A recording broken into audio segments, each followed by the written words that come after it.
जी सबको के गोर लागे छै सार कार्यक्रम में आई 2077 फाल्गुन 15 गते तदनुसार 2021 फरवरी 27 तारीख के दिन ई लाइव कार्यक्रम फेसबुक थारू पेज से भी भए रहल छै और ये हमरा सबके 2077 कार्तिक 1 गते से ही स्टार्ट करने छै ई प्रोग्राम के जे कि चैत सार कहावे छै और आई में हम लोग के विभिन्न शिक्षा स्वास्थ्य संबंधी बातचीत कर आबि रहल छै और उसका ई 20वां चैत सार कार्यक्रम में अहाँ सबके स्वागत छै और हमारी थारू पेज लगायत और हमार विशेष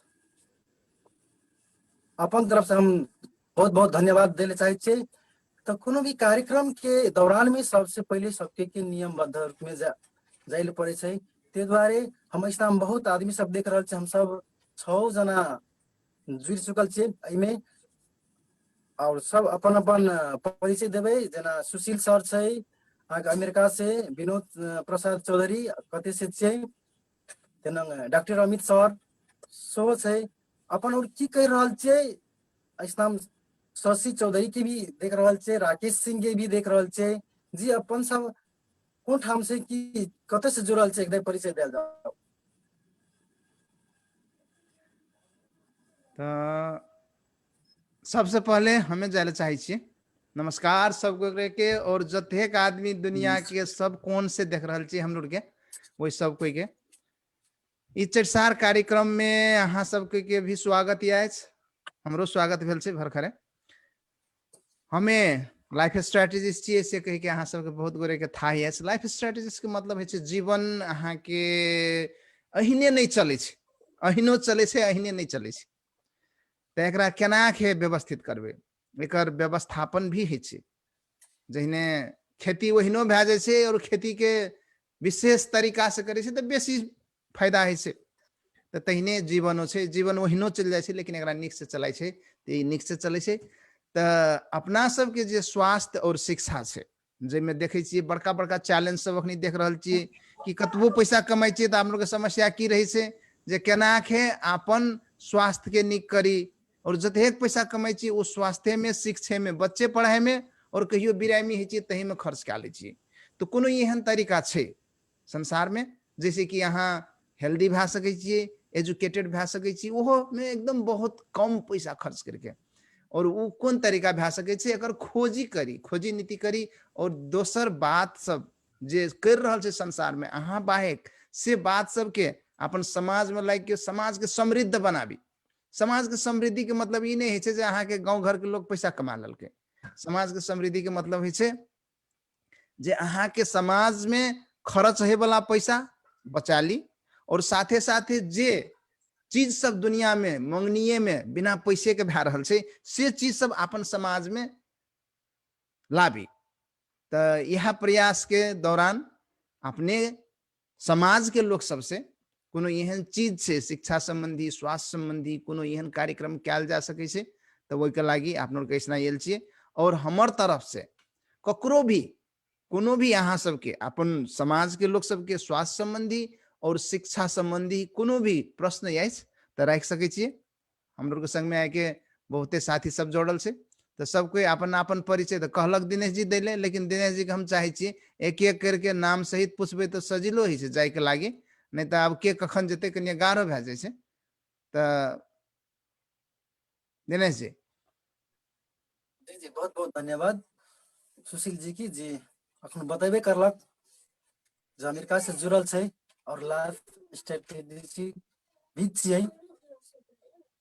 और अहाँ सबके यदि चाहे छी तो सुशील चौधरी से बहुत बहुत निक बात सब जीवन में की उतार चढ़ाव छै और कते तलक अहाँ के खेपने छै और की ज्ञान दे सकै छै उनका सबसे अहाँ सब ल सकै छै। अखन हम अहाँ सबके लाइव में जुड़ल छै, यदि वेन होइए तो अहाँ सब लाइव में भी फेसबुक लाइव में अहाँ सब देख रहल छियै तो एकरा कमेंट में अहाँ सबके लिख सकै छियै। तहिना एहि बात के विराम देत अहाँ के अखन हम देख रहल छियै विनोद प्रसाद चौधरी जी जे अपने परिचय देल जाओ अनम्यूट करके। जी सबके नमस्कार। हम विनोद प्रसाद चौधरी, हम लहान सिरहा से छे। हमर घर वरा श्रृंगा नगर पालिका वार्ड नंबर 8 सप्तरी शमशेरपुर घर भेले। हम एकटा अंग्रेजी के शिक्षक छे। इसको +2 बैचलर में पढ़ा रहल छे। जैसे से अपन एकटा स्कूलों जैसे से बोर्डिंग स्कूल सो संचालन में जैसे से छे लहाने में शिक्षादीप इंग्लिश बोर्डिंग स्कूल कही के।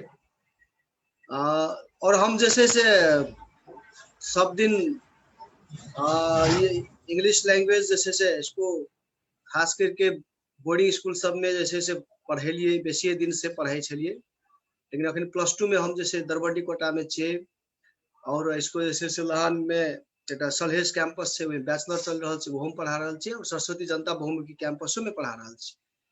तो हमर जैसे से खास करके विशेष अनुभव खास करके हमर जो पढ़ाई क्षेत्र में मात्रे छे और बाद बाकी दूसर क्षेत्र में तो हम जैसे से अपन पैरो ने दिलिए जो मतलब कोनो रंग के जैसे अनुभव हम बटुलबे।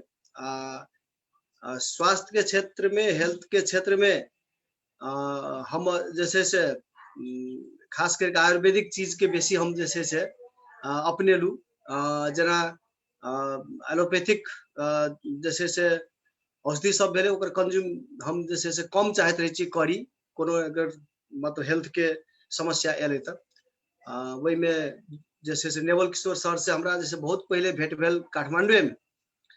जे टाइम में जैसे नेवल किशोर सर जैसे डीएक्सन के जैसे से आयुर्वेदिक जैसे ज्ञानोदर्मा के जैसे से प्रोडक्ट सबके सप्लाई कर रहा छे, जानकारी दे छे तई टाइम से। हम सब जैसे से स्कूले में एकटा हमू छलिए रिलायंस इंटरनेशनल बोर्डिंग स्कूल में उ कपल में डेफोडिल में तई टाइम में भेंट भेले, परिचय भेले जे मतलब जैसे सप्तरीय के छे तई दिन से सब दिन से फ्रेंड।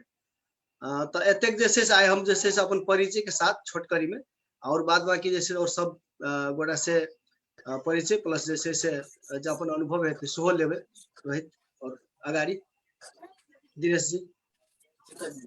बेस धन्यवाद विनोद सर के जे कि टीचर होइत पर भी है ना अपन जे छै आहा माइट के माया करे वाला और अपन जते घर द्वार भी देखैत जे बहुत बढ़िया लागल जे एलोपैथिक और हेमोपैथिक और आयुर्वेदिक में बहुत के अंतर है। जहाँ आयुर्वेदिक अपने लो हमरा सबके वही तरफ अहाँ के जा रहल छे आ सब कोई के कही छे आयुर्वेदिक अहाँ के दवाई यूज करल जाओ है ना। सबसे बढ़िया नो साइड इफेक्ट ने कोनो अहाँ के किस्म के कोनो बिरामी पड़बे ने काइल भने वह दवाई खाए के कोनो चीज हेते हमरा सबके अते कहित। अब हम देख रहल छे स्क्रीन में डॉक्टर अमित साहनी जी अपने परिचय दे जाओ। नमस्कार, धन्यवाद दिनेश सर।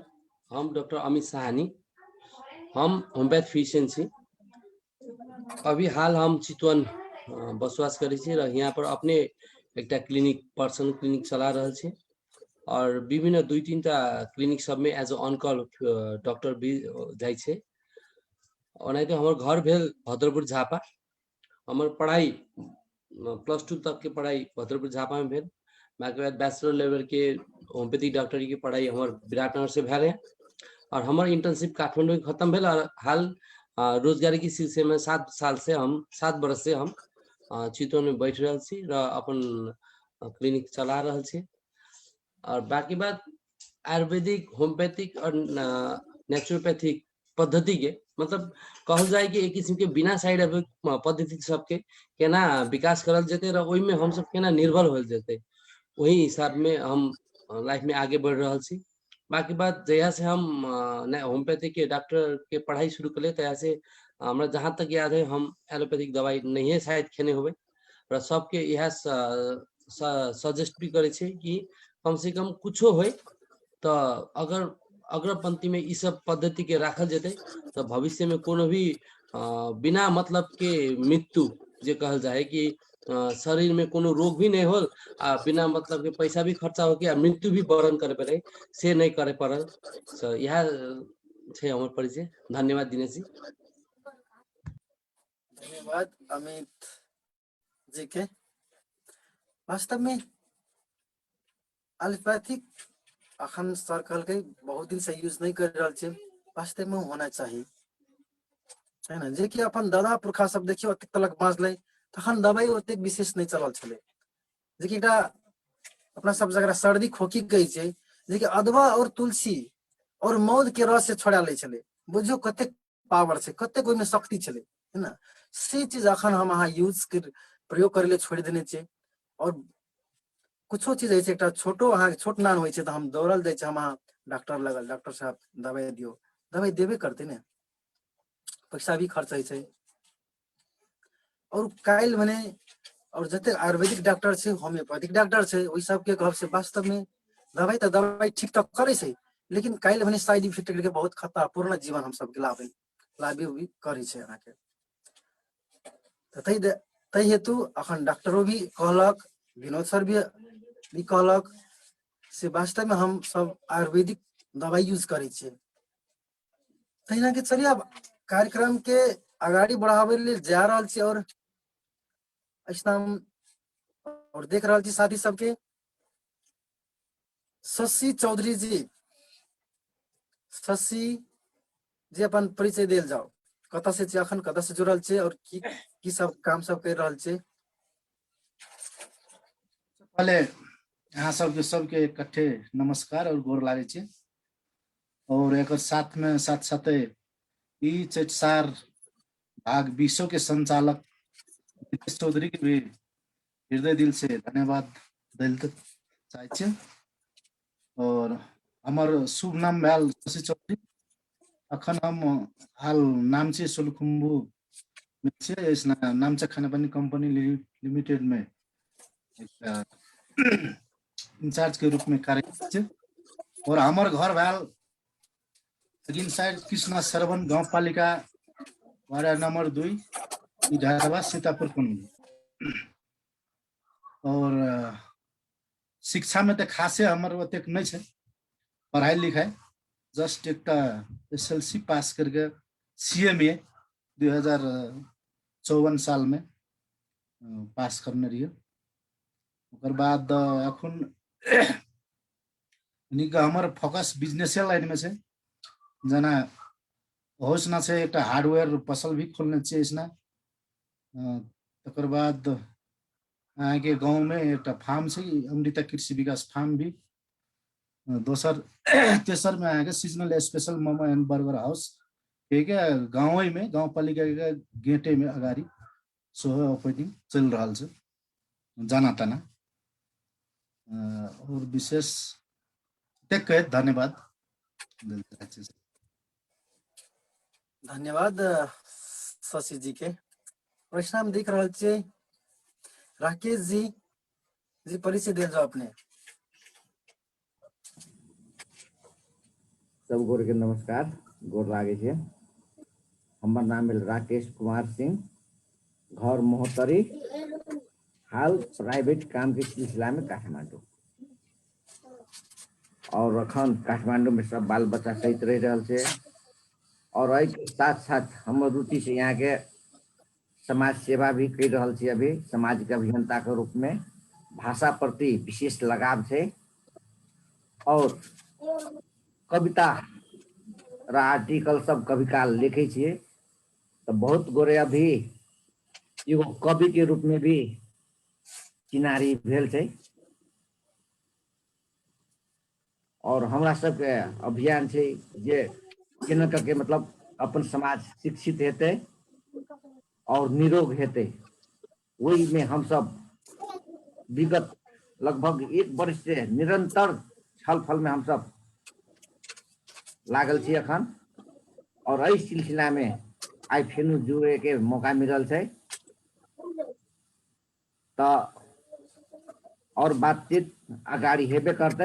अखन एते के कहे तो हम अपन बात राखे ले एटा हम खत्म करना चाहे छी। धन्यवाद दिनेश सर, अगाड़ी बढ़ू। जी धन्यवाद। हाँ, वास्तव में कहे छे अहाँ के जत नहीं पुगे छे रवि ओत पुगे छे कवि। ई साहित्य और कवि कविता वाचन अपन थारू भाषा में और नेपाली साहित्य जे छै अहाँ के ओहि में बहुत बढ़िया छै जे शिक्षा नीति अपन सर समाज के धियापुता सब केना आगाड़ी बढ़ते और यहाँ कविता सब अखन तो भी कवि सब एहि दुनिया से भी चली गेले, लेकिन ओकर कविता अमर छै, ओकर साहित्य अमर छै, ओकर लेख अमर छै। अखन देखने चलिए लाल बाबू सर जुड़ल चले, लाल बाबूजी फैन देखे छी डिस्कनेक्ट भ गेले। अच्छा खैर कोई बात नहीं छै, अब कार्यक्रम के आगाड़ी बढ़ाइल जा रहल छै।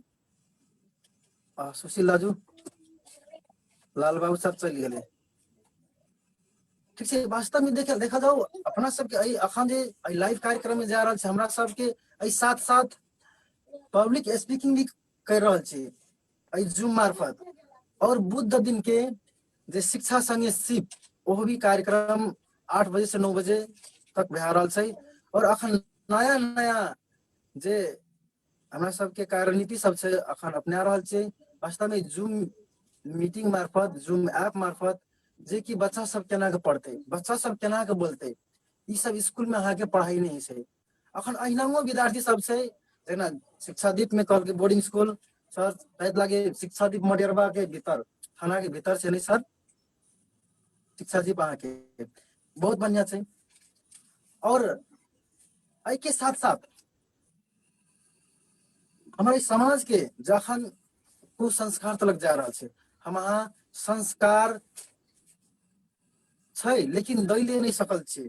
अखन का गांव घर की स्थिति देखियो, शहर बाजार के जे शहर बाजार में रहे सब जानबे, लेकिन हम गांव घर के बात करे छे अखन तो विषय ना बहुते बात जे धिया पुता जकर अहाँ के जे नहीं होबाक सही से भए रहल छै।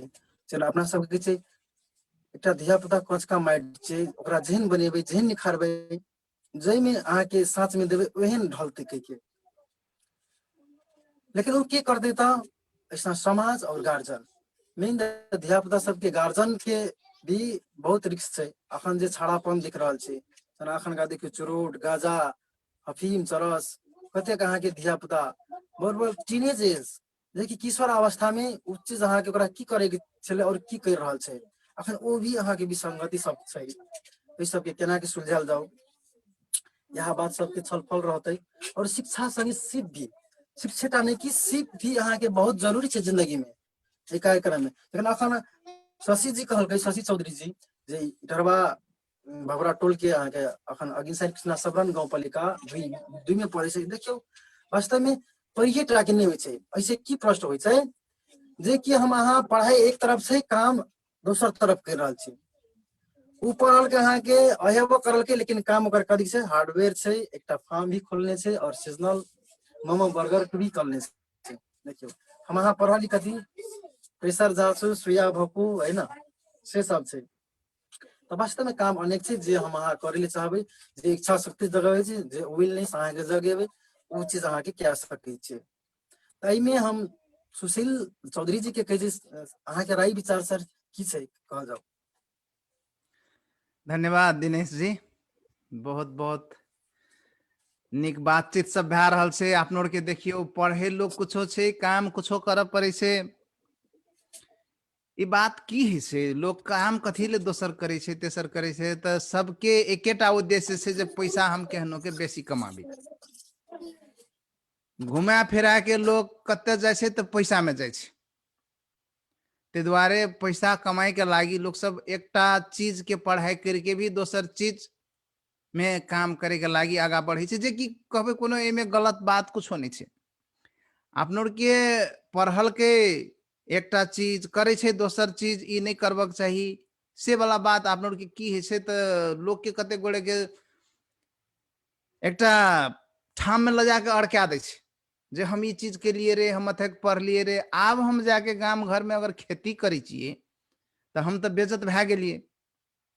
तो बहुत गोरे के देखे छी पढ़ लिख लेलक कनी मनी तो बुझे छै नहीं आब तो हम तो अगर ओवरसियर बन गेल छी तो ओवरसियरे हम रहबे आब सब दिना, हमरा जागीरे खाय ले पड़ते। लेकिन जागीर के समस्या है छै, जागीर नहीं भेटे छै, बहुत चीज है छै एहन।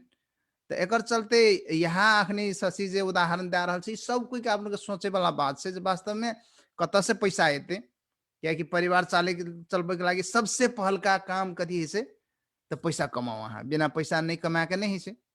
अगर पैसा कमा के ढेरिया देने छी, रख देने छी तो कोनो बात नहीं छै, तकर बाद अपन जे है से मन से करू।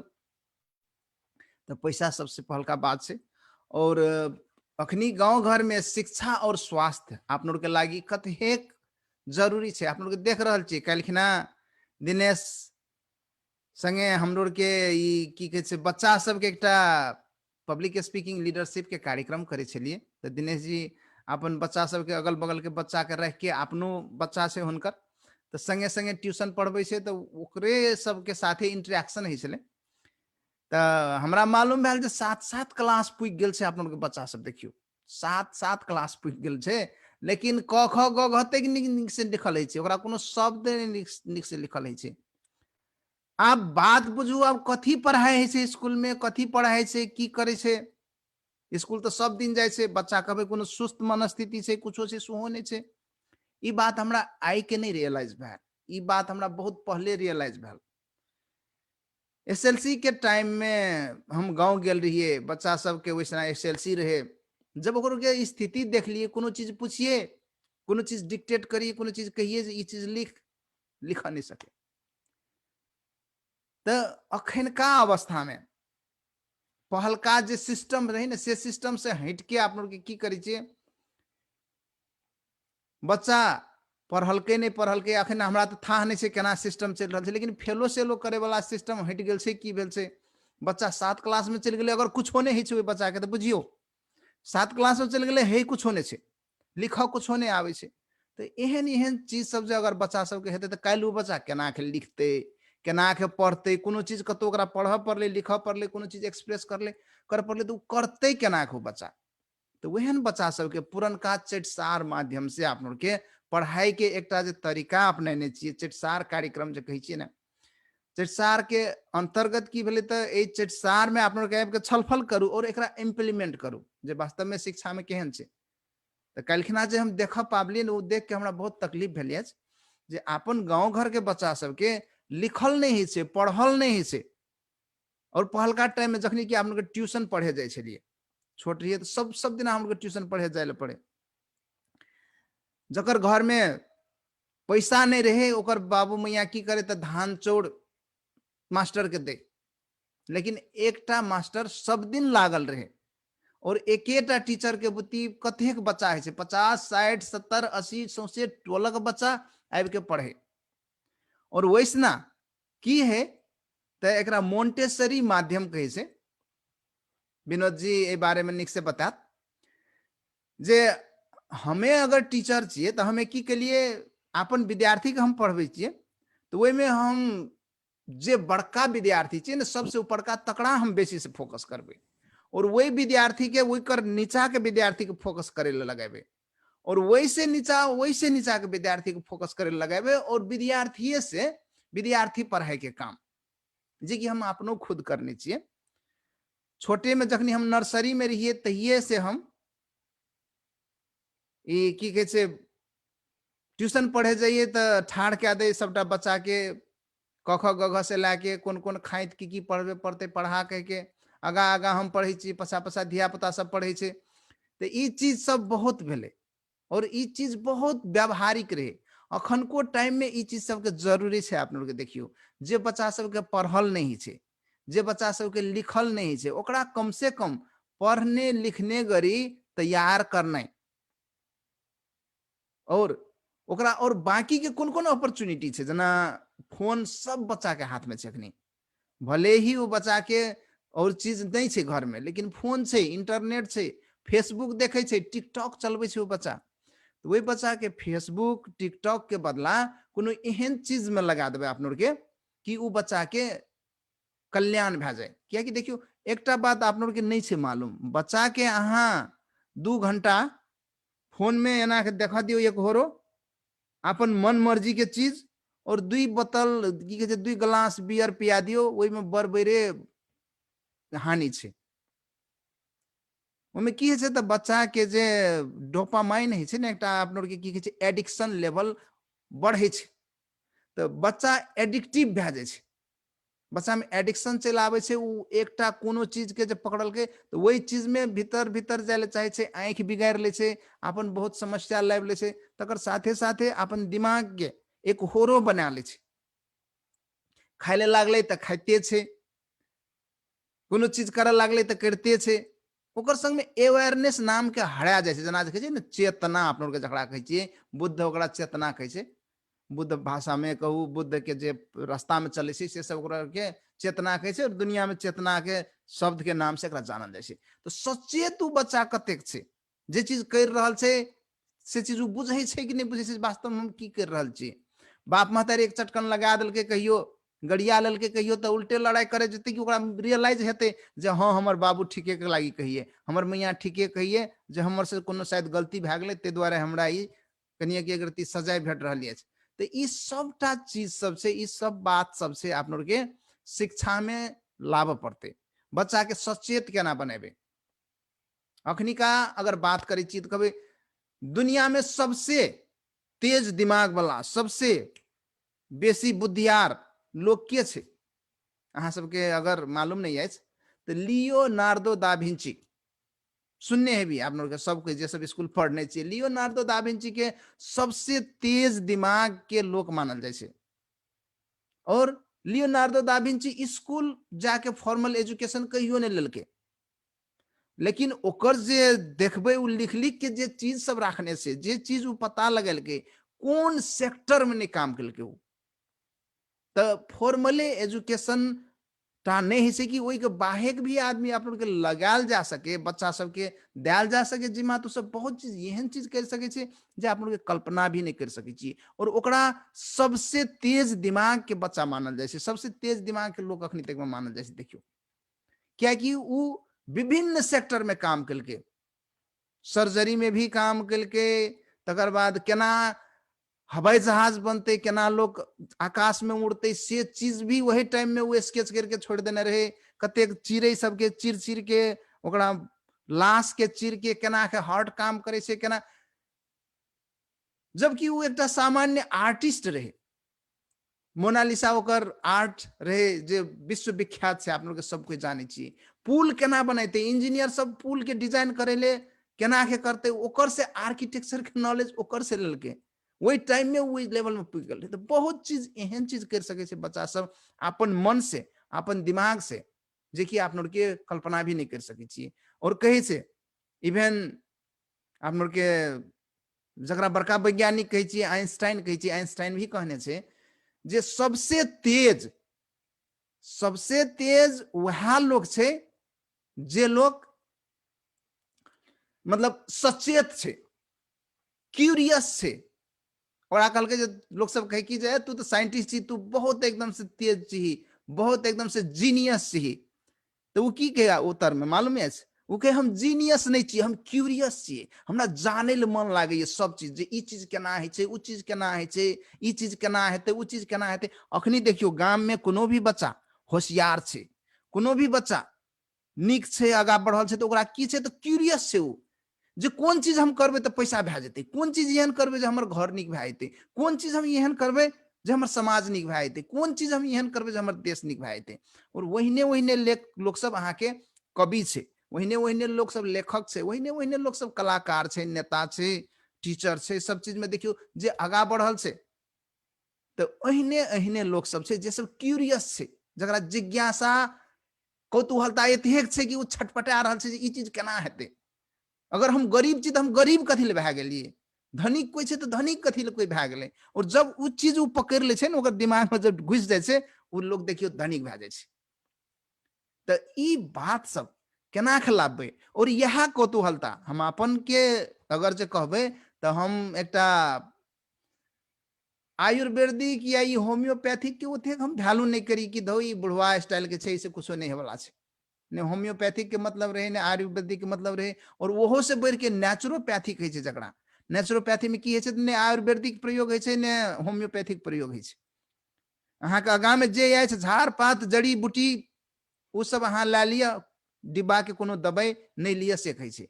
और अखन हम वही लेवल में चलि गेल छी, अमेरिका में रही छी, इंश्योरेंस के पैसा तीरे छी, लेकिन कहियो देखबो नहीं जाए छी डॉक्टर लग। क्या कि जब देखबे जाओ अहाँ 10 रंग के चीज कहत, तो ओहि बाहेक भी अपन के अहाँ केना के नीक से रख सकै छी, केना बढ़िया भए सकै छी, ई सब चीज अहाँ सबके बहुत वीडियो में हम बता चुकल छी। और जेबै चेटसार के पछा पछा के अंक जेबै तो अहाँ सबके बहुत चीज मालूम हैत जे कि हम लोग ऑलरेडी छलफल कर चुकल छियै। आप लोग के सुनतला के बोट नहीं छै, लेकिन सुनतला से बेसी विटामिन भेटे वाला, विटामिन सी भेटे वाला अमला के बोट भी नहीं छै गाँव में, हम बुझे छियै। लेकिन अमला के बोट से बेसी अमला के जे फल है छै ने, तै से बेसी विटामिन सी भेटे वाला, कागती के गाछ अहाँ के अगल बगल भए सकै छै नहीं छै, ओहि से बेसी विटामिन सी भेटे वाला आम के पत्ता से देखियो आप लोग अगल बगल में। तो ई जिज्ञासा जे कोन चीज हम करबै, केना के कोन चीज पता लगल तो आप लोग के गांव घर के लोग के सबके विटामिन सी भेट जेते, कह के एक जिज्ञासा एले मन में, खोजल लागलिए। तो ई कहबै हम कोनो नया चीज पता लगेलिए, नहीं पता लगेलिए, बहुते चीज अहाँ हमरा पता लगबैए न पड़ते। वही जमाना से छे, कहिया न कहिया से सब चीज छे, पढ़ाई के तरीका छे, स्वस्थ है के तरीका छे, कोनो भी चीज करे के तरीका छे, खेती पाती से दुनिया। अहाँ बस आंख उघारने रहू, दिमाग के कनिए खोलने रहू, जे कोन चीज हम करबै तो हम धनिक भए जेबै, कोन चीज करबै तो हम हेल्दी भए जेबै, कोन चीज करबै तो हम बढ़िया भए जेबै, कोन चीज हम करबै तो हमर इज्जत रहते समाज में, और कोन चीज हम करबै तो हमर इज्जत खत्म भए जेतै समाज में। एहि चीज के प्रति अगर सजग छे लोग, सचेत छे, तो आदमी कहियो ने जीवन में असफल हेते। और हमार काम लाइफ स्ट्रेटेजिस्ट के छी, तो हम यह सलाह देले चाहे छी सबको के, जे सचेत रहू और जागरूक रहू, और क्यूरियस के छे ने एकदम से भितरे इच्छा से एहन किस्म के एक कौतूहलता जगाने रहू, जे कोनो भी चीज भेले तो केना भेले, हम अगर पछा पड़ गेलिए तो पढ़लिए कथी ले, हम कोन कोन चीज में गलती केलिए, से गलती कदम सब कोन कोन चीज हमरा से पता लगबे पड़ले। तो अगर वो जाने के अहाँ के इच्छा है, जाने के प्रयास करबे ना, तो अपने अहाँ पर्याप्त छी, अहाँ के ककरो जरूरी नहीं पड़त।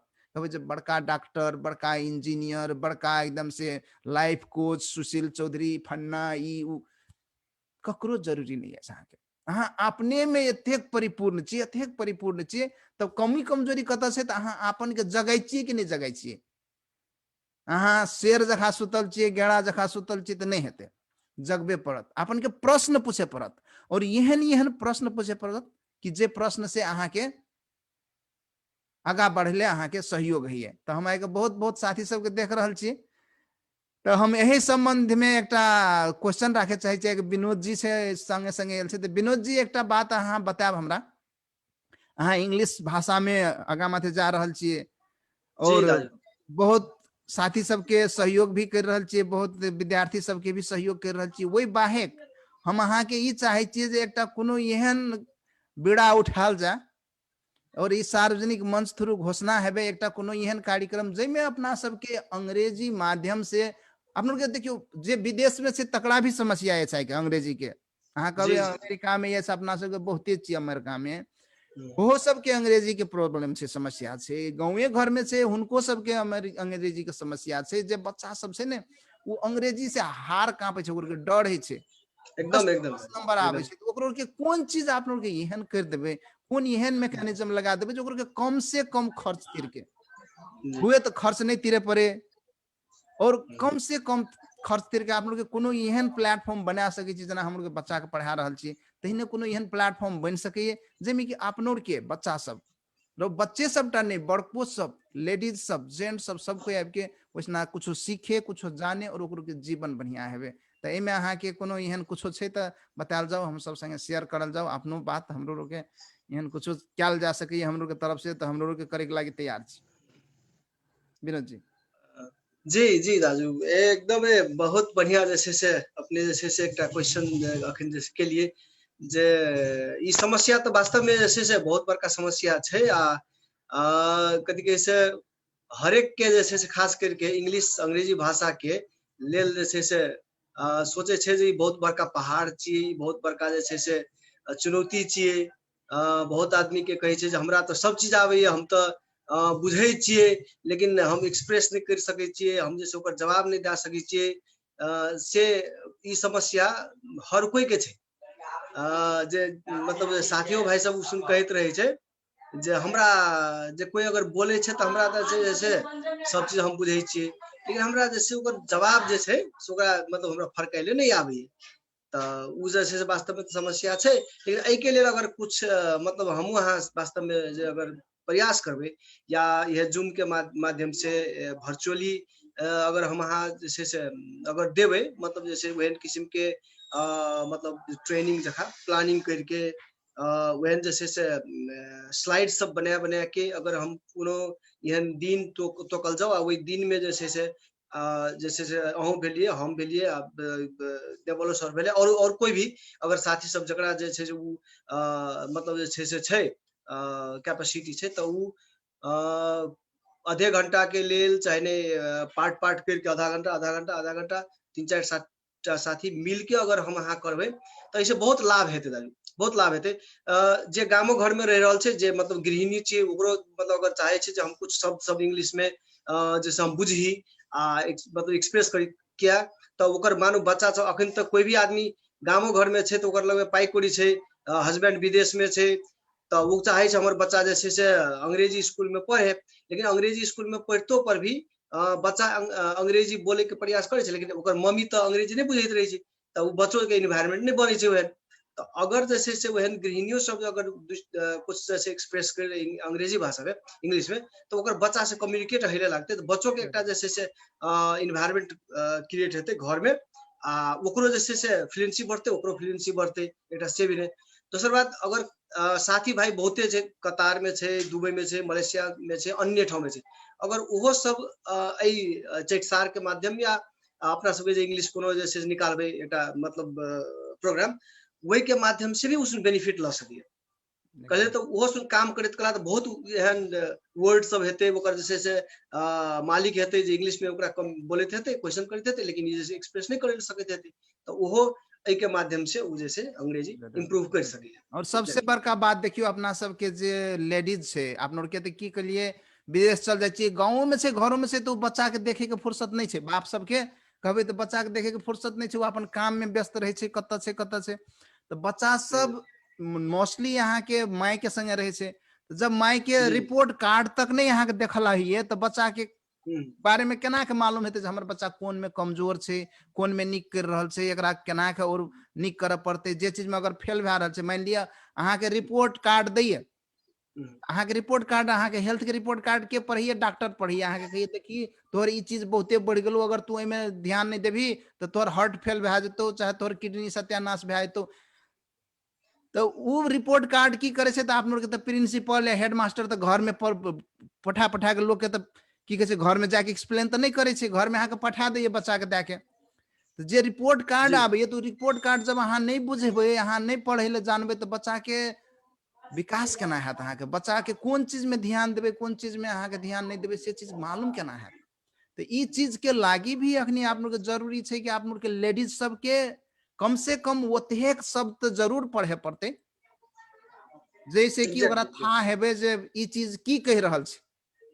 गुड कहने से तो गुड के मतलब बड़ी निक भेले हमर बच्चा बढ़िया कर रहल छै, बैड कह रहल छै तो बैड के मतलब घिना कर कम से कम रिपोर्ट कार्ड पढ़ लिए और बच्चा के उ अथी करे तो वहन किस्म के आप लोग के लिटरेसी क्लास चलाइले जरूरी छै जखा हमरा लागे आप लोग के समाज में एकदम जी एकदम राजू कल तो इसको के जब हम जैसे देख लिए जब मतलब अखन प्राय जैसे बोर्डिंग स्कूल सब में प्राइवेट स्कूल सब में रिपोर्ट कार्ड लेके लेल जैसे से जे दिन रिजल्ट आउट है से रिजल्ट डे के दिन खास करके पेरेंट्स मस्ट कम, पेरेंट्स के साथ है पे विद्यार्थी का आवे लेकिन उसको बहुत हम जैसे से प्राइवेट स्कूल में तो बहुत आखिर पढ़ेलिए तो हमारा हर चीज के लगभग एक्सपीरियंस है जे टेबल सेट करने रहे छे हर क्लास के अलग अलग टेबल सेट करने रहे छे उसको प्रोग्रेस रिपोर्ट कार्ड रहे छे ओकर विद्यार्थी के कॉपी रहे छे पेरेंट्स आवे छे ओकरा जैसे से कोन क्लास को फलाना क्लास तो उसको जैसे जाके ओकरा जैसे ना से टीचर रहे छे उ टीचर ओकरा एक्सप्लेन करे छे जे अहाँ के बच्चा एमे कमजोरी है आ एमे जैसे से अहाँ के निक के नहीं है तो गार्जियन तो वास्तव में जैसे से ओकरा तो कुछ था नहीं रहे छे लेकिन टीचर की करे छे मतलब ओकरा जैसे से कहल जे अहाँ के बच्चा एमे अहाँ के फेल भ रहल है एमे अहाँ कमजोरी है ए के बच्चा के अहाँ घरों में पढ़ाओ एमे मतलब जैसे निक जगह के फोकस करबे बच्चा के मतलब जैसे ट्यूशन देबे तो उ निक हेते से कह के ओकरा कहि छे आ ओतबे सुन के उ जैसे विश्वास कर ले छे वास्तव में जे सर कहल के से बड निक कहल के तो वैसे तो नहीं हेते।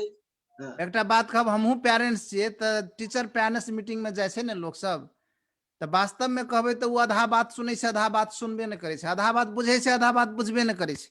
जी क्या एग्जैक्ट जे टर्म सब उसना यूज है से, जे सब सब्जेक्ट सब के नाम छै, ओते विषय तो कते गार्जियन के थाहो नहीं छै जे ई कोन विषय छै, ई कोन चीज के बात करे छै। अहाँ कहबे एकर है ना जना फोनेटिकल पार्ट में फोनेटिक्स एकर नहीं निकले, एकर जना अलजेब्रा में कमजोर भए गेलै, मैथ में कमजोर भए गेलै, एमे में तो पढ़ने बहुत दिन में रहे छै। हाँ हेते कोनो चीज हेते कह के कते गार्जियन ओहिनो कह के ओमे औरत सब जे गेल त गार्जियन सब छेबे न करे, बाबा के पठा दे छै कतेक आदमी, है ना।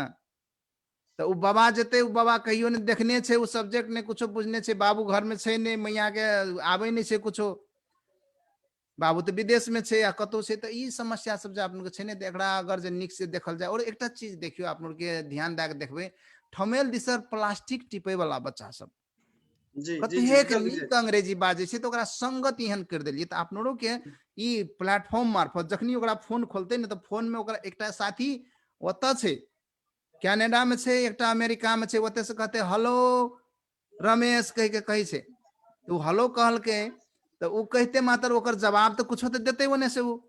तो जखनी जवाब देते दोहरो बात हेते, कुछो हेते, जना काल्हिखना हमरो के हाय माय नेम इज दिस दिस करे छलिए, तो बच्चा सब एकदम से हंसे, एकदम कुरकुट है ओकरो के कहे। तो ओकरो के जना लागे जे नहीं हम हल्का पर जब बाज रहल छिए ने, तो ओकरो के अब ठारो होय छले, 6 से 8-10 टा बच्चा सब छै दिनेश जी संगे। उसना तो ओहो बच्चा सब के कहलिए जे एकरो के जना बाज रहल छै तोरो के बाज। तो हाय माय नेम इज दिस, आई एम इन क्लास 10 एतेक एतेक, एक माय फादर्स नेम इज दिस दैट। तो बच्चा सब जे करें तो ओकरो के अपने में कुरकुट है, एकदम से हंसकी लागे ओकरो के, अब ठारो है। तो ई जे एकटा अनइजीनेस छै ने बच्चा सबके, तो ओहो भी हटाए के जरूरी छै। नहीं एकटा ई भाषा छी रे भाई, जहिने आप लोग के अपन भाषा बाजै छी ने, तहिने नेपाली बाजऽ पड़ते। जाते नेपाली नहीं बाजबे, देश के कोनो भी सिस्टम में, कोनो भी प्रणाली में आप लोग के एक्सेप्टेंस नहीं हेते। आप लोग कहे मौका नहीं दिसे, मौका नहीं दिसे, मौका नहीं दिसे। हम तो ई समस्या देखबे न करै छी कतौ। अगर अहाँ के संग में क्षमता है तो अहाँ के मौका भेटत, लेकिन ओकर लागी अहाँ के संघर्षरत रहे पड़त। कते गोरे के चाहितो हुए भी आप लोग के कोनो ठाम में नहीं पुगा सके छी, किया कि वो आदमी के तैयारे न करने छी अहाँ ओहन से।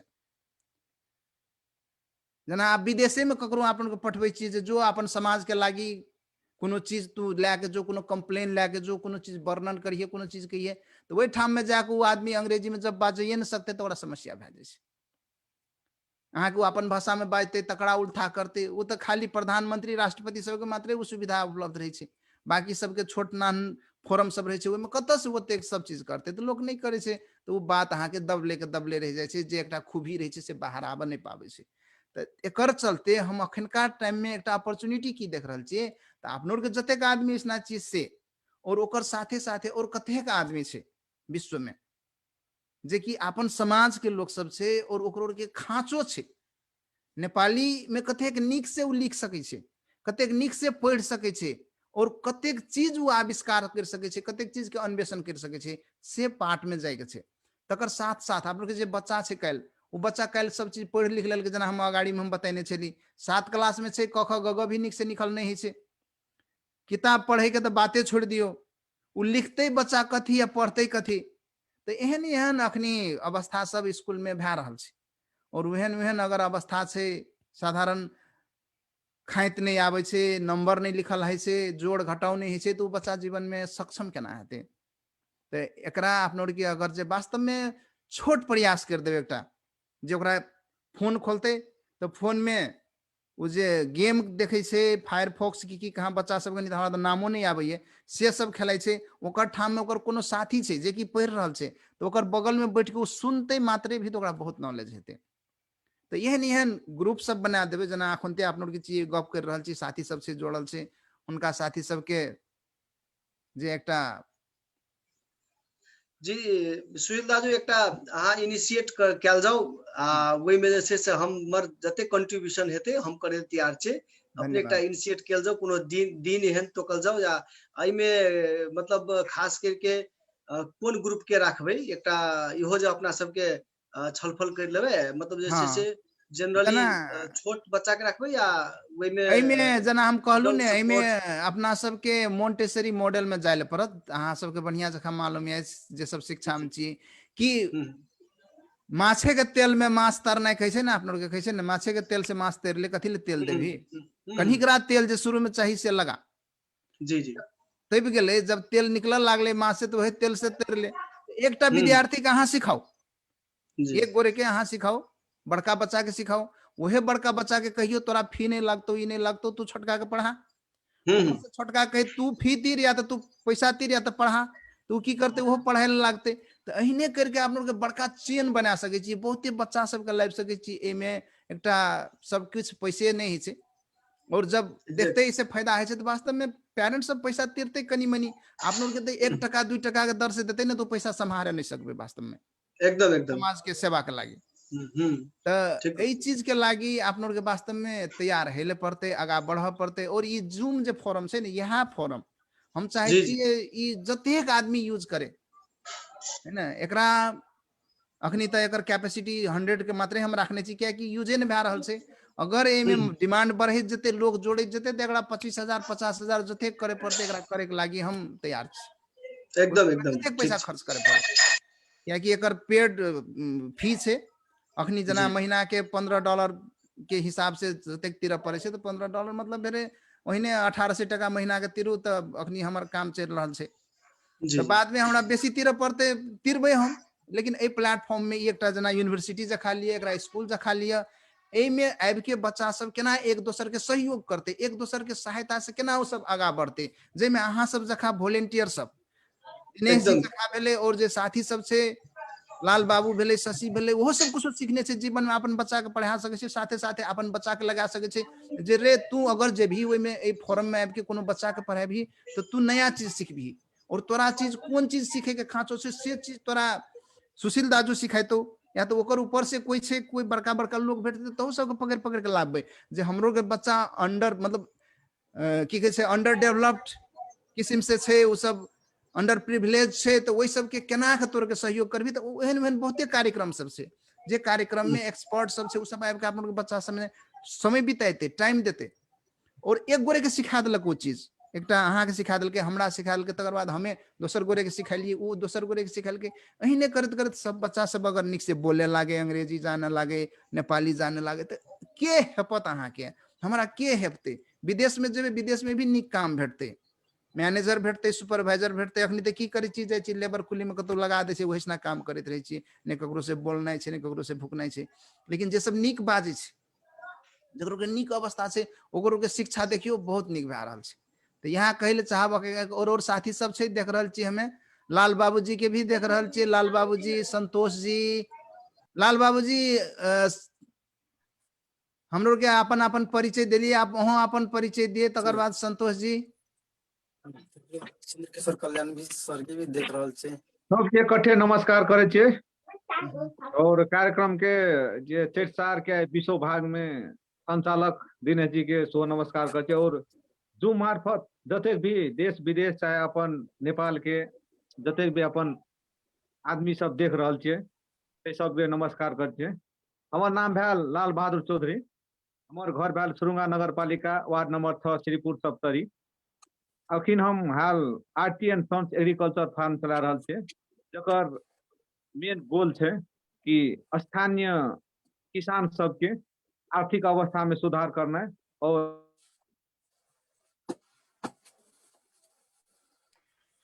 लाल बाबूजी के नेटवर्क में समस्या छै दिनेश जी ता अहाँ कार्यक्रम के आगाँ ले जाओ संतोष जी के भी परिचय लिया हुनकर जानकारी शायद हमरा लागे छै रेगुलर हां हां अखनी अहाँ के जी हां एले कहल जाओ लाल बाबू सर माने पूरे नहीं सुनलिए नहीं सुनलिए अहाँ के छोट में कहबै परिचय हमर सुन लेलिए ना परिचय भ गेल अहाँ के कहि छलिए है ना किसान सबके आर्थिक गतिविधि वाला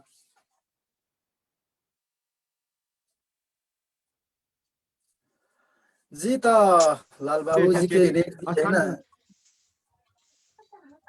स्थानीय किसान सबके जे कृषि में आर्थिक अवस्था में सुधार करना है जे कृषि उपज सब छै ओकरा बाजारीकरण करके राष्ट्रीय तथा अंतरराष्ट्रीय बाजार में पुगाना है तो वही में अखिन हम काम कर रहल छे अते कहत हम धन्यवाद है बहुत बहुत धन्यवाद। लाल बाबू जी के जे श्रीपुर सुरुंगा नगर पालिका 2 से जुड़ल अछि और वो यहाँ के मोरिंगा के पाउडर भी बना रहल छै। और अब अखन जे सुशील संतोष जी से अभी हो कहलक, संतोष जी के परिचय लिया। संतोष जी अपन परिचय देवे। हेलो हेलो संतोष जी परिचय देल जाओ अपने। नमस्ते एवरीवन, हमार नाम भेल संतोष कुमार चौधरी, घर छै हमर सारसर अनि हाल बोदेवर्षा नगरपालिका में पड़ै छै। तो हम संतोष एहि जी, मार्फत यहाँ के हाँ, हजुर अहाँ हम एहि हम मार्फत कार्यक्रम में पटक पटक आबि रहल छी, अहाँ के परिचय सब कोई हम लोग के देलिए, ते द्वारे पूछ रहल छी। तो अपन छोट परिचय दिए और साथे साथे इहो बता देबे अपन परिचय में, जना जे अहाँ इंजीनियरिंग पढ़ि रहल छियै, अहाँ बहुत निक एकटा शिक्षा स्वास्थ्य की कहे छै शिक्षा संबंधी कार्यक्रम में भी आबि के शायद जी हमरा लागे छै अपन विचार देने रहिए। तो कोन चीज अहाँ एहन करबै जे अहाँ जखा बहुत आदमी तैयार भए जेतै, तकर बारे में कनिक बतेबै ने छोटकरी में।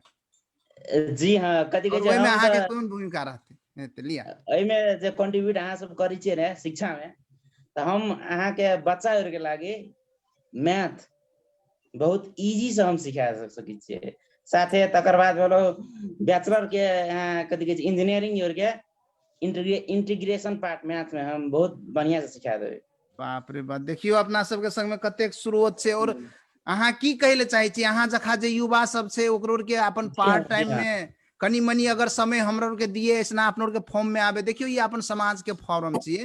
अगर ए जी फॉर्म में आबि के जे कोई भी सहयोग करे छै तो वैसे अपन समाज निक हेतै और ओकरो बोले के खूबी बढ़ते, एकटा एक्सपोजर भेटते समाज में, ओकरो के कुछो जे भाई बहन सब छै जे सबके तकलीफ भए रहल जी छै, हाँ, मैथ नहीं निक भए रहल छै, तो अहाँ के हम आश करै छी। और मतलब केना के अहाँ समय देबै, की करबै, अहाँ के संपर्क करल जात, अपना के एते टीम के आदमी सब संपर्क करत, अहाँ से समय लात। और हम लोग के अखनी की कर रहल छियै तऽ ट्यूशन सेंटर, एकटा फ्री के ट्यूशन सेंटर सेहो चलाय के अवधारणा हम लोग डेवलप कर रहल छियै। और जे गांव के बच्चा जे गरीब छै, जे ट्यूशन पढ़े न सकै छै, ओकरा तऽ कतेक मुश्किल जी से सरकार भत्ता दै छै तब पढ़ा जाइ छै, तो ओहि बच्चा से जी अहाँ हाँ, ट्यूशन फी लेबै तऽ अहाँके बच्चा नहीं पढ़ायत। तो जी ओहन बच्चा सबके लागी पब्लिक स्पीकिंग, लीडरशिप, इंग्लिश, ई सब सपना के बात छी, लेकिन सपना जी अब सबके साकार करे के छै अपना के। तो एहिमे जी हाँ, अगर ई एकटा अभियान के रूप में चलाओ और ओहिमे सहयोग कर रहल छी अहाँ, तो अहाँ अपन साथी सबके सेहो सहयोग के लागी एक रति आह्वान कर दियौ, जे अहाँ के चिन्है छै जानै छै, कहियो जे ओहो सब आबि के अहीं जखा आगा भए के इंजीनियरिंग के लागी मात्रे नहीं कि बच्चा सबके जे छै पहले से शुरुआते से कोन चीज एहन करबै जे बच्चा सब अपना समाज के आगा बढ़ते, में कोन कोन किस्म के कंट्रीब्यूशन के कर सके छै, एकटा नेटवर्क बनाओ, एकटा संजाल बनाओ, और ओहि संजाल थ्रू आसानी से आप लोग के समाज के ऊपर ले जा सके छी। कहे छै ने जी हाँ, 10 के लाठी 1 के भार, 10 गोरे बोके छै तो वो लाठी भए जाए छै, 1 गोरे के बोका दियो तो ओकरा बोझ भए जाए छै। तो सब कोई मिलके जी अगर जे आप लोग के सक्षम छिए, अगर सब कोई मिलके सहयोग कर देबै ने, तो गरीब से गरीब बच्चा भी आप लोग के बहुत निक कए सकै छै, पढ़ि सकै छै, और काल्हि उ समाज के आगा मत ले जाते। जी हाँ, एक जी रति साथी सबके कनी एक मैसेज कह दियो, की कहे ले चाहे छिए। हम वही मार्फत कथी जे साथी और जतेक छै फेसबुक चलाइ छै है ना, देखैत हेतै कहियो, चाहे कहियो आबैत हेतै, तो हम साथी और के इएह कहल चाहे छी कि अपन जे समाज में कोई गरीब बच्चा और छै जे कि शिक्षा नहीं पाबि रहल छै, ओकरो के ऑनलाइने मार्फत चाहे फेसबुके मार्फत कुछो कोनो भी एहन टॉपिक चाहे कुछो को हो, चाहे साइंस हो, मैथ हो, चाहे कोनो सब्जेक्ट के सिखा देबै तो बहुत अच्छा रहतै, से हम यही अथी मार्फत कहल चाहे छी। एकदमै धन्यवाद। और अहाँ एक बार एकटा बात इहो बतेने रहिए जे कतेक बच्चा के देखियो अंग्रेजी नहीं निक छै ने, तो कहे छै नहीं हम कुछो करिए न सकै छिए। अहीं कहने जी रहिए जे हमर अंग्रेजी में जस्ट पास एलै, लेकिन देखिए अखनी हम बैचलर पढ़ि रहल छियै, इंजीनियरिंग में पढ़ि जी रहल हाँ, छियै, तो अपन जी मन के लोग केना करे छै, केहन सबसे से पहले सर, सबसे पहले हम ई कहल चाहब कि भीतरी में हिम्मत पूरा होना चाहिए, कि एकदमै एकदमै हिम्मत पूरा होना चाहिए अहाँ के भरपूर। कोनो भी युद्ध लोग जीते छै ने, तो कहे छै हथियार नहीं जीते छै युद्ध, हौसला जी जीते छै। जी हथियार अहाँ रंग बिरंग के बोकने रहू, अगर हथियार से लोग युद्ध जीततिए तो आई के जी गोरखाली संसार में प्रख्यात नहीं रहती, जी वीर हाँ, गोरखाली कह के नाम नहीं जी एती, हाँ, कियाकि एकरो संग में हौसला बहुत है छै। ते द्वारे संसार में अखनी ब्रिटिश गोरखा, अहाँ के इंडियन आर्मी में गोरखा, गोरखा के अखनी एतेक नाम से एतेक चलती छै, विदेशी सब भी कथी कहे छै अंतरराष्ट्रीय एकटा सेना है छै, तै में भी एकरो के बहुत यूएन मिशन में भी आप लोग के गोरखाली सबके स्थान किया छै कि हौसला छै के संग में, हथियार तो सबके संग में छै, आप लोग के से बेसी छै, तो हथियार से नहीं जीतल जाय छै युद्ध, हौसला से जीतल जाय छै। बहुत बहुत धन्यवाद अहाँ के। हम देख रहल छी राकेश जी जा रहल छी केना। राकेश जी अहाँ के संगे एकटा मतलब बहुत निक चीज हमरा अहाँ से एकटा शेयर करे के रहे कि अहाँ अखनी जना साहित्य के सृजना कर रहल छियै। साहित्य के सृजना देखियो एकटा समाज के लागी कतेक जरूरी छै। आप लोग के सृजनशील युवा सबके खाँचो छै, सृजनशील समाज के खाँचो छै जे उ कुछो कल्पना करे, कुछो सृजना करे। और कोनो भी चीज अहाँ सृजना करे ले चाहबे ने तो जना घर कहबे अहाँ बनाए ले दे हमरा तो ओइमे पैसा लागे छै, बाप महतारी नहीं देत अहाँ के कोनो सामान किन के नहीं देत, कहते रे हम मूर्ति बनेबे हमरा ई चीज लागते, हम कंप्यूटर बनेबे हमरा रोबोट बनेबे, तो ओइमे नहीं दे छै। लेकिन शब्द के केना के सचियाते, केना के सुधारते, केना के एकटा एहन फॉर्मेट में ढालते जो उस शब्द सुने ले लोग के बहुत निक लागते। तो सृजनशीलता के शुरुआत अहाँ के साहित्य से सेहो होइ छै। और कोई जे साहित्य में निक रहे छै ने, वो इंजीनियरिंगो में निक है। तो कोनो भी बच्चा के अहाँ के ई लिटरेचर सिखाबे तो बच्चा बिगड़ जते, ई हेते वो हेते, जे किस्म के एकटा कॉन्सेप्ट छै ने लोग सबके बहुत गलत कॉन्सेप्ट छै। सृजनशीलता बच्चा के ओकरा कल्पनाशीलता में लावे छै और बच्चा काल्हिखिना बहुत क्रिएटिव होइ छै। और अखनी क्रिएटिविटी के बहुत खाँचो छै। तो राकेश सर के आप लोग के थारू कवि के रूप में सेहो परिचित छै, बहुत चीज आप लोग के जितने छै एहन पुरस्कार सब। तो राकेश जी अहाँ के एकटा एहन चीज में सहभागी हेल पड़ले जेमे कि बच्चा सब आबे कुछो कुछो लिखे, कुछो केहनो करे, अपन शब्द के साथ खेले ले सीखे, वो सब जाने। तो जब थारू शब्द के साथ जब वो सब खेल लेते, जान लेते ना, तो अपन नेपालियो शब्द के साथ सब खेले ले सीख जेते, अंग्रेजियो शब्द के साथ खेले ले सीख लेते। और ओकर चलते ओकर के बहुत कॉन्फिडेंस हेते, बहुत सृजनशील हेते, बहुत कल्पनाशील हेते। तो एमे कोन चीज के एकटा एहन चीज अहाँ कर सकै छी, कोन अहाँ के कॉन्सेप्ट से एकटा बताओ जे कि शिक्षा के क्षेत्र में एकटा रेवोल्यूशन भए सकै छै। राकेश जी जी वास्तव में सर जे साहित्य छे नहीं अपने के, ई मतलब उनाहिते साहित्य तो नहीं हो जाए के लागी अध्ययन करे पड़े छै। और जब भी यहाँ के कोनो चीज लिखे के लागी यहाँ के कोशिश करते तो ओकरा कल्पना करे पड़ते कि जब भी ओकर कल्पना शक्ति बढ़ते तो वो ओकर माइंड डेवलप होते यहाँ के लागी। कोनो भी चीज इमेजिंग होइ छै कि इमेजिंग जे आदमी कोनो चीज इमेजिंग कर लेल गए तो यहाँ वो चीज करे के ओकरा में क्षमता बिल्ड होते जाए छै।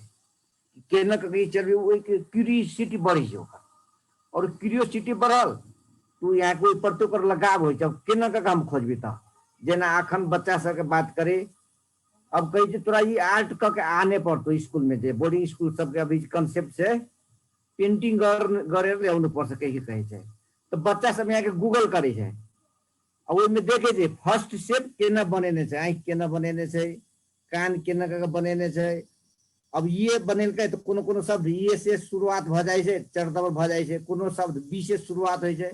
तो तेहन किस्म के ओकर सबके यहाँ के क्यूरियोसिटी बढ़े।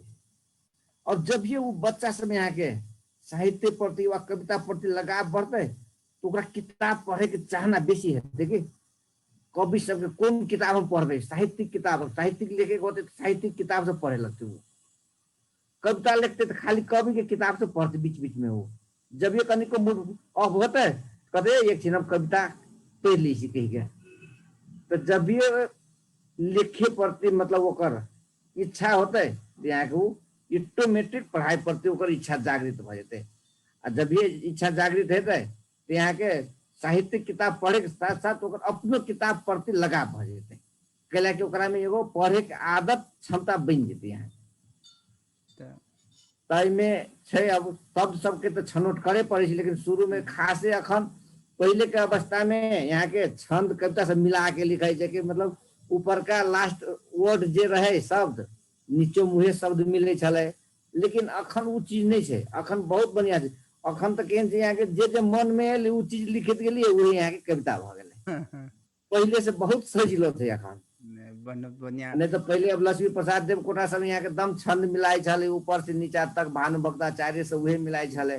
लेकिन अखन मन के बात मात्र लिख दियो यहाँ के भे जाए छै। तय में हमर तब लगाव छेबे करे। अब अपन सब आउटडोर सेशन छेबे करे अपन के, ओइ में त हम कहने छिए नहीं, कि ठीक मतलब से भोरका सेशन हाँ में से हम यहाँ के हाँ अखनी अखनी जना से हम बता रहल छी आदमी सबके सबको के हम लोग एकटा ट्यूशन सेंटर जखा स्टार्ट कर रहल छी जैमे फ्री भी बहुत के पढ़ा रहल छी जकरो के संग में पैसा छै ओकरो रेट से पैसा लै छी पैसा जकर संग में नहीं छै तकरो के से पैसा नहीं लै छियै लड़की सब से सेहो सबसे पैसा नहीं लै छियै और चाहे छी जे ई सब आगा माथे बढ़े समाज में तो ओहि में राकेश जी अहाँ के बच्चा सबके देखियो कविता सिखाइते साहित्य सिखाइते एकर लागी हम लोग के ओहन किस्म को एक माहौल बना रहल छी एक नेटवर्क बना रहल छी विनोद जी अंग्रेजी सिखाइते हेल्थ संबंधी चीज में अगर एहन अच्छे अपना सबके तो डॉक्टर साहब से अमित जी से हुनको से कनिए गप करबे सिखाइते तो जना आर्ट के बात कहलक तो आर्ट अपने में एक बड़का मेडिटेशन छी अगर बच्चा के कहबे तू मेडिटेशन कर बच्चा के बोर लागे छे बच्चा सब नहीं करे छे कहबे तू आर्ट बना बच्चा सब आर्ट बनबे लागे छे और आर्ट सबसे बड़का मेडिटेशन छी कतेक ध्यान देल पड़े छे कतेक ओइमे की कहे से फोकस के जरूरी है छे और वह फोकस अहाँ के कतौ लागे छे ने तो आदमी निक कर ले छे तो आर्ट बनल के तकर बाद कविता अहाँ लिखे छे देखियो कवि लोग सब 2 रुपया गज पिया भंग पिया बहुत कम है छे क्या कि ओकरा जब जे कोनो टेंशन है छे ने तो ओकरा की करे छे तो शब्द में उतार दे छे ओकरा सब उतार दे छी जी वो फ्रस्ट्रेशन निकाले के लागी वो बोतल नहीं खोज जाए छे तो बच्चा के अहाँ अगर कवि बनै छिए बच्चा के अहाँ साहित्यकार बनै छिए तो देखियो लक्ष्मी प्रसाद देवकोटा निकल गए अखनी तक अपना के पढ़ रहल छे बड़का बड़का कवि सब से ते सब के बारे में जान रहल छी शेक्सपियर के बारे में जान रहल छी तो अपनोर के बच्चा के एकटा कोनो एहन अल्टरनेट दियो ने कहे छिए जे हमर बच्चा भांग पिए छे गजा पिए छे दारू पिए छे ओकरा लिखे ले एहन से सिखा दियो जो कुछो लिखे अपन ओकर मन में तकलीफ है छे उ ककरो व्यक्त नहीं करे पावे छे तो की करते उ दारू पी ले छे गजा पी ले छे भांग पी ले छे तो अगर वो बच्चा के छोटे से अहाँ साहित्य प्रति लगाव जगा देवे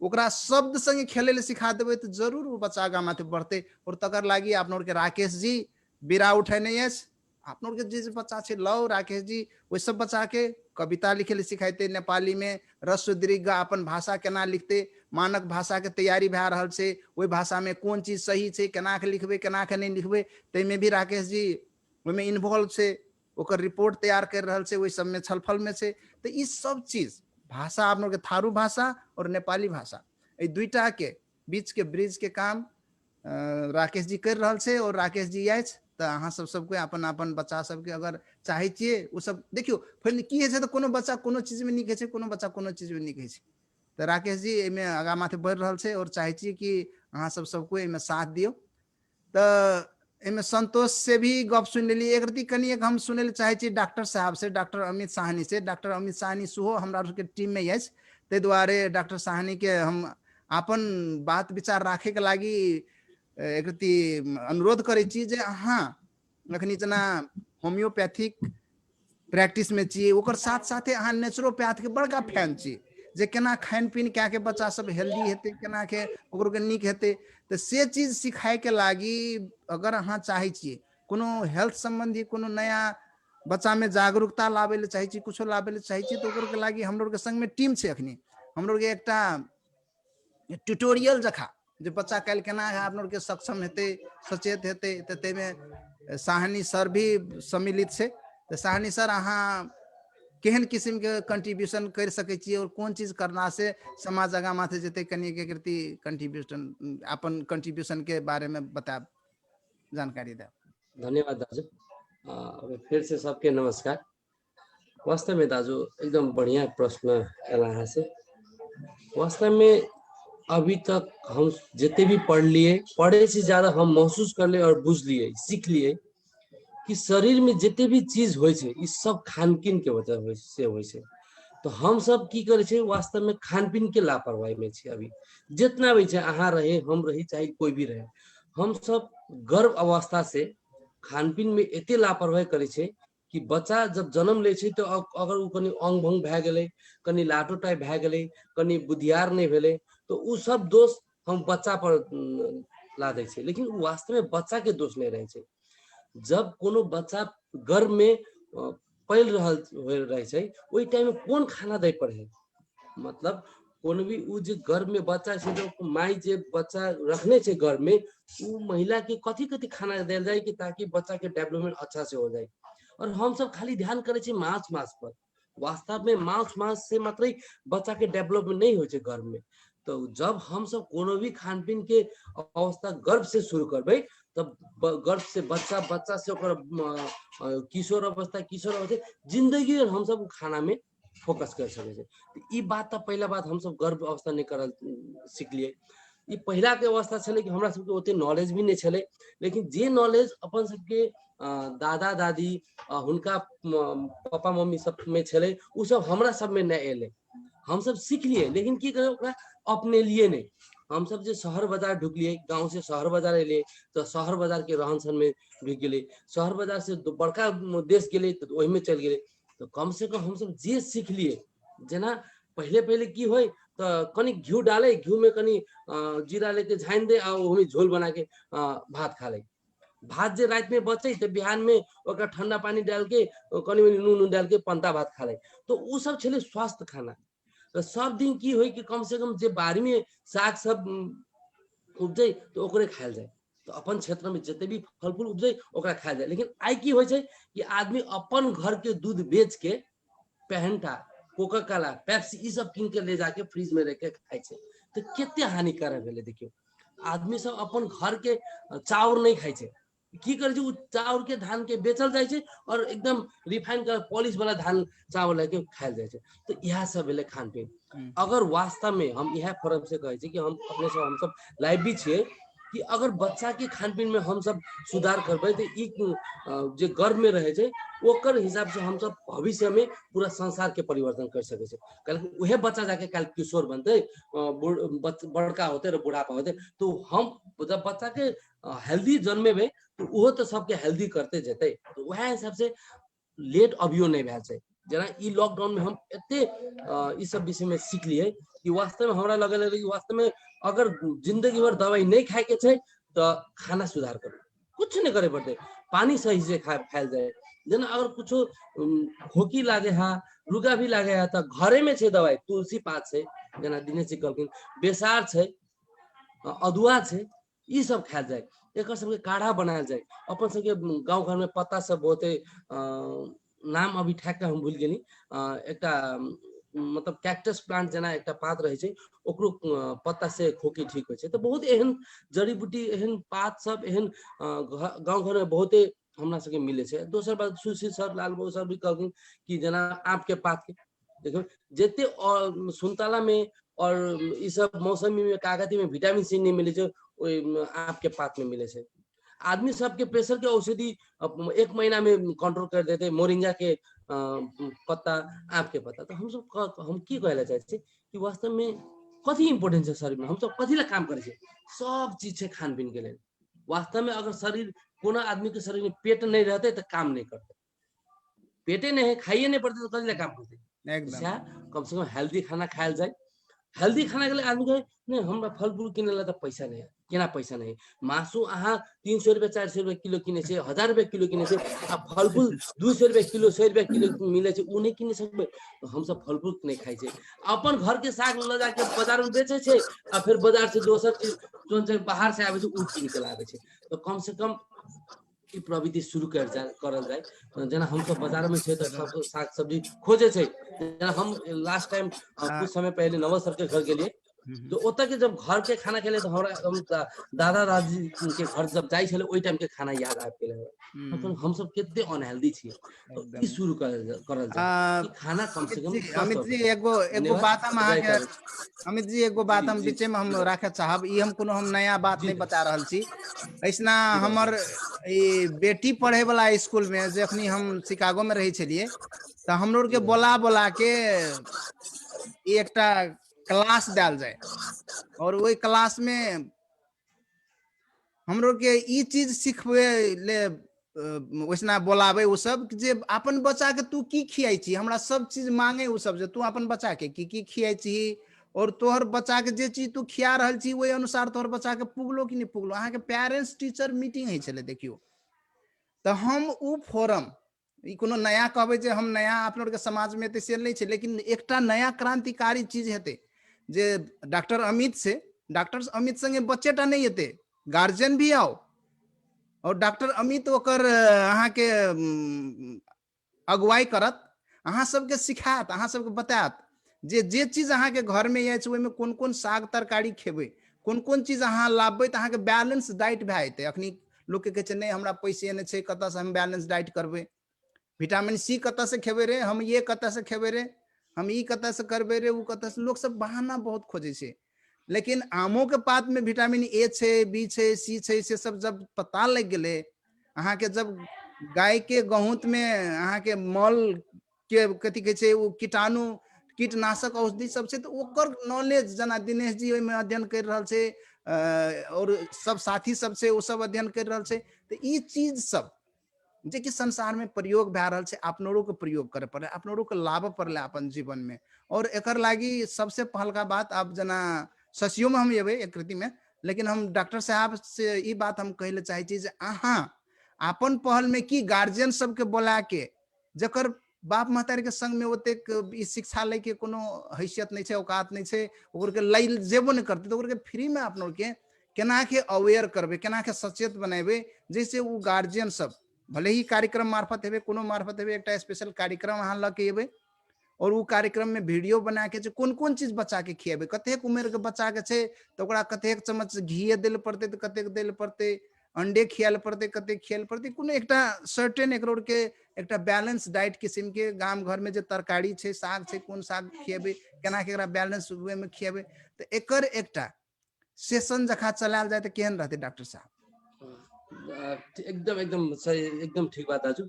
वास्तव में अब एक इन्फॉर्म करल जाए कि जना हम इससे पहले हम यूट्यूब चैनल खोलने छले, लेकिन सिर्फ बेटी के लिए खोलने छले। आप से हम अपन डॉक्टर अमित साहनी बोल के अब एक यूट्यूब चैनल खोले वाला छे, रिकॉर्डिंग सब भी शुरू करे वाला छे। अब इस सब के लिए नॉलेज भी गेन कर रहा छे। तो फिलहाल जल्दी हम कम से कम यूट्यूब के माध्यम से ई तो शुरू करबे कि मान लो अब प्रेगनेंसी लेडी में कथी कथी खिलाल जेते, तो कम से कम बच्चा के ब्रेन डेवलप, बॉडी डेवलप से होते, र अपने जना जे महिला सब छथिन जे घर में, देखियो महिला के अगर कुछ जानकारी देल जाए तो पूरा परिवार स्वस्थ हो जाए। तो कम से कम महिला सब के लिए यह जूम ऑनलाइन मार्फत वा मान लो काल जगह अपन सब वेलनेस सेंटर सब शुरू होए वाला है, तो ओकर मार्फत गांव गांव में जाके सबै समय सब मिला के गांव गांव में जाके कार्यक्रम सब दे के भी ये सब चीज कहल जा सके छे, र अनुरोध करल जा सके छे कि कम से कम ई करल जाए।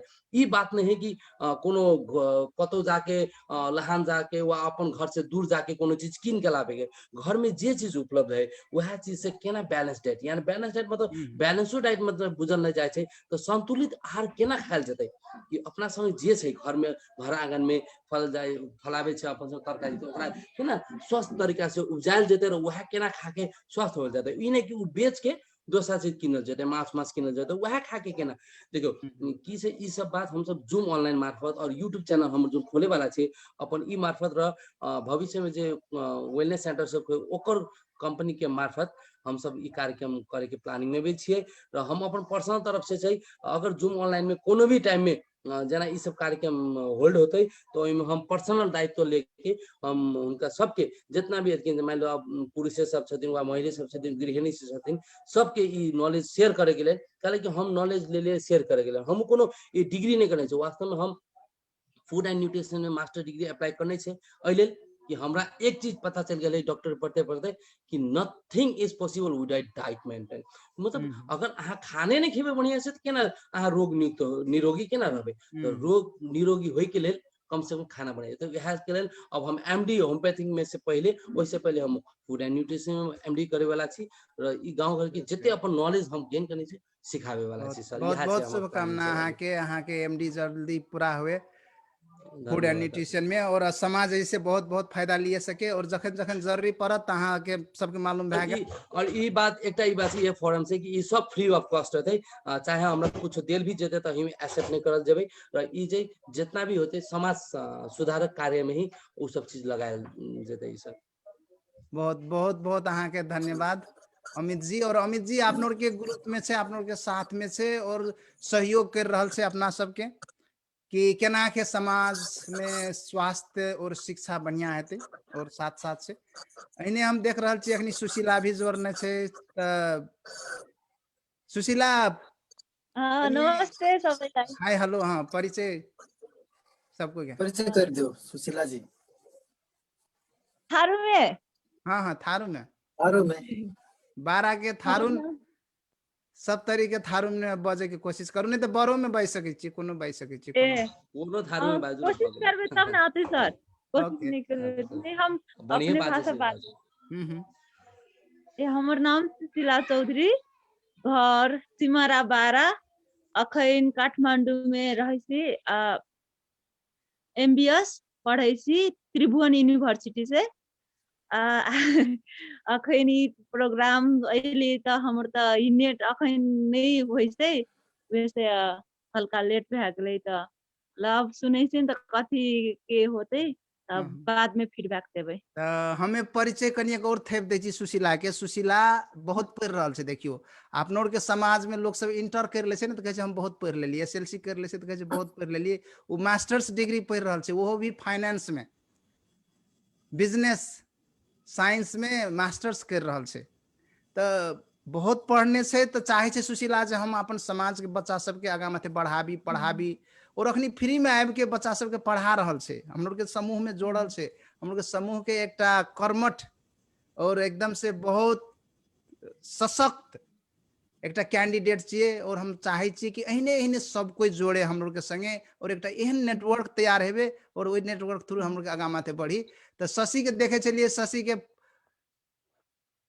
कैमरा ऑफ भए गेलै। शशि एकटा चीज हमरा पूछे के रहे शशि से, हेलो ओके ओके शशि एकटा चीज हमरा पूछे के रहे शशि से जे अखनी Shashi burger and seasonal momo कह के जे खोलने छे ओकर बिजनेस से, वो अपना स्वास्थ्य सेवा में शिक्षा लेला के बावजूद भी एमे एले लागले कि जे हम हेल्दी चीज लोग के, हेल्दी एकटा सोसाइटी केना के क्रिएट करबे। तो अखनी शशि एकटा एहन दुकान छै जैमे मात्रे हमरा लागे ये आम के चाय भेटे छै। तो आम के चाय पिया के समाज के केना के हेल्दी बनावे से एकटा बीड़ा उठेने छै, और शशि के एहन एहन बहुत प्लान छै जे शशि केना के समाज के मुनगा के जे खेती छै, ओलक के खेती छै, विभिन्न चीज एहन एहन छै। तो ओहिमे कनी एक संक्षिप्त में हम कोनो चीज राखे ले चाहे, मतलब अनुरोध करै छी। आप लोग के समय तो ओना तो भए गेल छै, लेकिन फिर भी गप भए रहल छै तो गप चले कनिए टाइम। शशि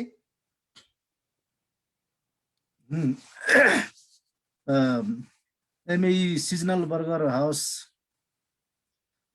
कथी खोलले, एकटा उद्देश्य हमर ऑर्गेनिक टाइप के खाना, एकदम हेल्दी खाना, जे कि अखन वैसना यूज अपने फार्म खोलने छी। फार्मो खोले के उद्देश्य वह छले कि अपने फार्म के उपजलहा, जना एखन एकटा ग्रास टी भी लगेने छै वैसना मुलक पोखरि के साइड साइड में, वो छै 25टा गाछी, मेवा के गाछी सब छै, जे कि फ्रूट सलाद कोई खोजते तो मेवा के कि तैसे हमरा किने ले नहीं पड़े बाजार में जाके, एहन टाइप के। अब जना सेव फ्रूट सलाद देवे तो सेव किन के आने पड़ते, लेकिन मेवा के देवे फ्रूट सलाद तो हमरा किन के नहीं आने पड़ते। तो वो चीज अपने अथी में घर में केना रह जेते, तै हिसाब से वो बिजनेस कर रहल छै। प्लस जना कोई माछ मांगे छै, मुर्गा मांगे छै, तो सब किछ अपने छै, जैसे बाहर नहीं जाबू। एहि संबंधी अपन परिवारों से कल एकटा अथी में डिस्कस करली कि जना एखन हम फार्म में आब ई समय चले एलै, अगर सीजन चले एलै जीरा बेचे के, तो कहली जीरा जे जना 1 करोड़ जीरा के हम टारगेट करने छियै एहि साल में। तो जीरा बेचे तो ओकरा सबसे पहले अंडा खुआल पड़े छै। जीरा जखन हालबे हैचरिंग वाला जीरा, अंडा खुआल पड़े छै। कहलिए अंडा किन के आन, तो ओकरा सबसे वैसे पहले 2 महीना अगाड़ी कहने रही कि बटाई कमती में 5 से बटाई हेल दे। तो बटाई जो हेल दे भी तो 45 दिन के बाद अंडा देल शुरू करे छै। तो वही बटाई का अंडा वो ओते यूज भए जेते जीरा में, हमरा तो बाहर नहीं जल पड़ते। तो वही कनी कुछ डिस्कस कर ले ओकरा, यह चीज अपने ठाम में केना रह जेते, ते हिसाब से वो कर रहल छै। और सामान दाम सब कहबे अपने चीज होना चाहिए से तो एखन ओते कथी नहीं भेल छै, लेकिन प्रयास बहुत बहुत खुशी लागे छै शशि। नामचे में जे अपना सबके कच्चू मान कच्चू कहे छी, खाइ छी एकदम अथी बना के। हम चाहे छी कि कोई ओहो के खेती करे, तो बड़ा निक छै। अखन 100 ग्राम के 100 रुपया नाम चल जाय छै, पैकेट में सुखा के पीस पीस करके 1000 टके किलो भेलै, 1000 रुपए किलो भेलै। सुखलाहा डांट, हाँ डांट के सुखलाहा जे डांट। काट के सुखा के और वो हेल्दी छै एकदम, पूरे हेल्थ के लागी एकदम निक काम हो में बहुत। ई मान कचू तऽ ओहिने होइ छै हो, एकरा तऽ लगबैयो ने पड़े छै, कतौ रोपि दै छै ने तऽ ई तऽ एकदम से बताह भए जाइ छै।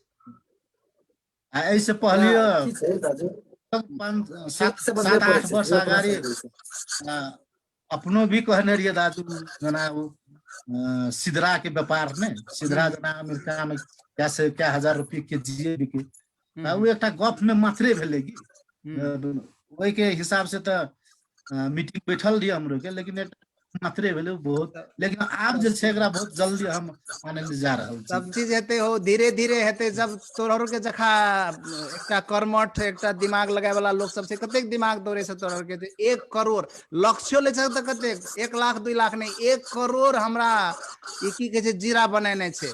1 करोड़ नंबर कतेक है से लोग के मालूम हेबाक चाही कि अगर जे बढ़िया से करबै, बढ़िया से आगा माथे बढ़बै तऽ सब चीज संभव छै। शशि एहन एहन बहुत चीज अहाँ सबके सिखा सकैए। शशि हम लोग के समूह में छै और ई सिखाई ले चाहे छै। एकर संग में एकटा ई देख ली जे दोसर के सहयोग करे ले चाहे छै। जे दुख एकरा भेलै, जे तकलीफ एकरा भेलै, कतेक दुख खेपलकै, कतेक तकलीफ खेपलकै, और इस समूह में वही लोग सब छै। हमहू जे तकलीफ अपना खेपलिए, जे दुख अपना खेपलिए जीवन में, से हम चाहे छी लोग नहीं खेपे। शशियो वह चाहे छै, अमित जी वह चाहे छै, राकेश जी वह चाहे छै, विनोद जी वह चाहे छै। अपना सबके जे समूह छै ने, ई समूह में एहन एहन आप लोग के चाहिए। लाल बाबू जी जना किसान के केना नीक हेतै, केना मुनगा के खेती करके हम समाज के सुधार सकै छी, समाज में समृद्धि लाबि सकै छियै। आमक पत्ता के बात भी एलै अखनी, तो ई चीज सब आप लोग के बहुते चीज छै जे कि आप लोग के कर सकै छियै समाज में। और तकर लागी आप लोग के संग में जे एतेक जे आदमी छै अखनी जे जोड़ल छी, देखियो चाहे कुछो हेबे आप लोग के जमा भए जाइ छै एतेक आदमी। और एतेक आदमी 1 से 2, 2 से 4, 4 से 1000, 1000 लाख एहने पुगे छै। तो आप लोग के जे समाज से एहने करके आगा बढ़ते। समय बहुते आगा माथे चल गए आइ के, तो आइ के हम चाहबे जे संचालक इसका दिनेश जी के कार्यक्रम समापन भए, कियाकि समय वास्तव में बहुत चल गए। दिनेश जी जी जी ठीक छै, किछ मिनट टाइम ले चाहे छै। और अहिले अखन देखना जे चंद्रकिशोर जी के, चंद्रकिशोर कल्याण शायद परिचय दे देते तो बहुत बढ़िया रहती। तकर बाद हम सब कार्यक्रम के समापन तरफ जेतिए। चंद्रकिशोर सर जी, अहाँ अखन से तो वीडियो ऑन करके परिचय देल जाओ, तो हम सब कार्यक्रम के अंत अंत दिसर आबि गेल छै। चंद्रकिशोर जी लिसनिंग मोड में से शायद। जी जी जी हेतै। देखियो अखन बहुत आइज अजुका विषय छेड़छाड़ के जे कार्यक्रम छलै, जे 20 चोरी पुगलै, आई बहुत बढ़िया बातचीत सब भेलै। अहिने एहन सब दिन होइत रहे, जे कि अखनका युवा सब में हुनर, चाहना और जे इच्छा रखने छै वो अहाँ के सफल हेबे टा करते। वही के लागी की हेतै, तो हम सब के करऽ पड़ले। आई अत से अहाँ के 10 डेग लड़बै तो सोचबै लड़बै लड़बै लड़बै नहीं, लड़े पड़ले। जे चीज के अहाँ के स्वाद लगे तो खाया पड़ते, सब चीज जाने छै। लेकिन हम अहाँ नहीं, दोसर कोई होटल में खाई छै, हम दोसर टेबुल में छै, कहते अरे तोरी ये तो बहुत मीठ छै, लेकिन खेबै तभी स्वाद पाबै। वास्तव में देखियो ई काम छै। अखन के देखियो एतेक, अखन जे 10-11 जना के अहाँ के जे आइ ऊपर